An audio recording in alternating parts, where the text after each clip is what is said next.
Yeah, bem-vindo a Minecraft. Aí, meu amigo, na jornada desse game ficará surpreendido. Sinta liberdade para poder criar apenas qualquer coisa que puder imaginar.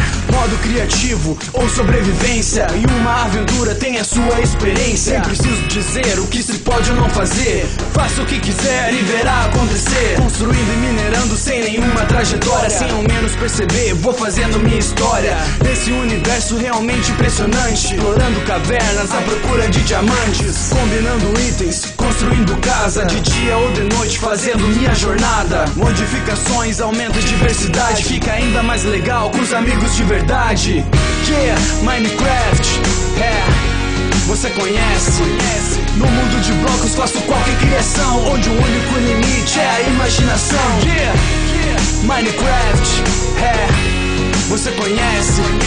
No mundo de blocos faço qualquer criação, onde o único limite é a imaginação. Yeah. Quando cai a noite é preciso ter cuidado, pode aparecer mobs por todo lado, esqueleto, zumbi, aranha ou creeper. Tenha coragem para invocar o Wither, não olhe nos olhos de um Enderman, assim como o Slender te persegue também. Mas o que mais assusta é a lenda desse game, Herobrine. Esse aí é diferente, sua existência é um grande mistério. Tudo que se fala pode ou não estar correto. Realmente Minecraft é incomparável, nunca nada semelhante tinha sido criado. Recorde de vendas, grande inspiração, alcançando os da antiga e da nova geração. Vai falar de gráfico, mano, dá um tempo, ninguém nunca reclamou de jogar Super Nintendo. Yeah, Minecraft, você conhece?